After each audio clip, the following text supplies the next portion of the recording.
Hello दोस्तों, SJ कहानी सागर में आपका स्वागत है। आज की हमारी कहानी है फिक्र।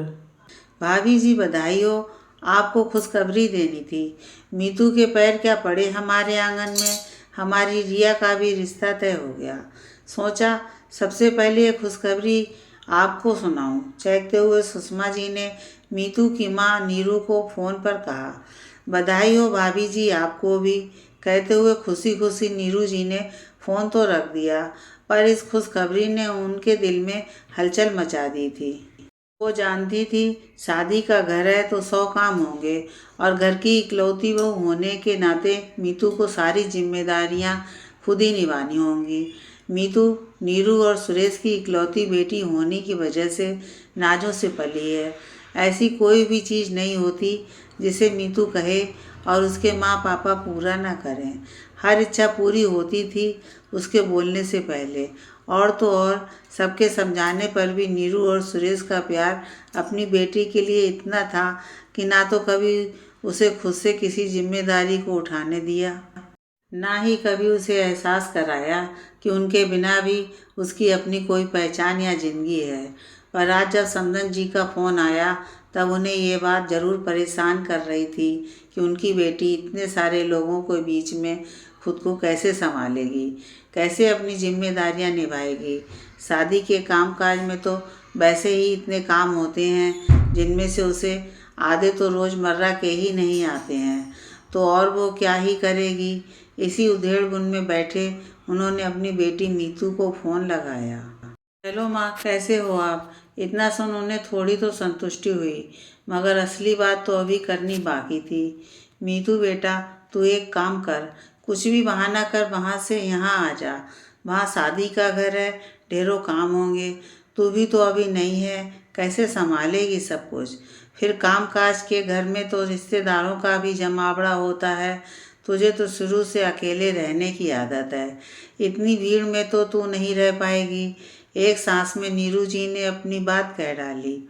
माँ, कैसी बात करती हो, यहाँ शादी का घर है। मेरी कितनी ज़रूरत होगी माँ को और बाकी सबको भी। अगर मैं ही यहाँ नहीं रहूँगी तो कौन देखेगा घर और बाकी कामों को। पर बेटा, तू कैसे संभालेगी सब कुछ। कितना काम होता है शादी के घर में, और ऊपर से इतने मेहमानों का आना जाना होगा। तू भी तो नहीं है वहाँ। वैसे भी तू खुद ही तो कहती थी माँ, मैं ज़्यादा लोगों के साथ नहीं रह सकती, इसलिए हमेशा अलग अलग रहती थी। और जब काम होता तो भी तो तू डरती थी कि मैं कैसे संभालूंगी, मुझसे नहीं होगा। इसलिए कहती हूँ तू यहाँ आ जा, और शादी के 1-2 दिन पहले चले जाना।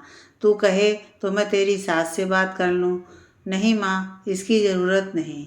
आप निश्चिंत रहिए, आपकी बेटी सब संभाल लेगी।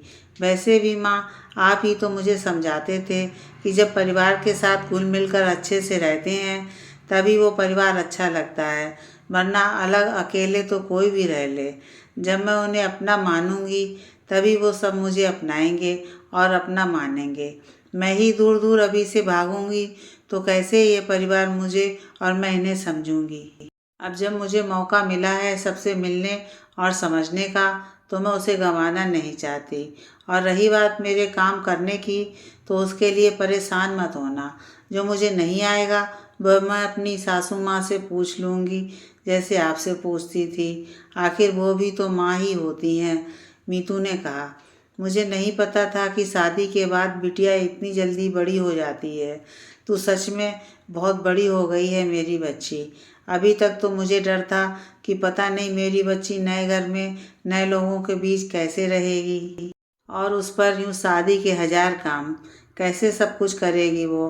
पर आज तेरी बातें सुन मेरे दिल को जो तसल्ली हुई है वो शायद ही पहले हुई हो। अब मैं चैन से बैठ सकती हूँ।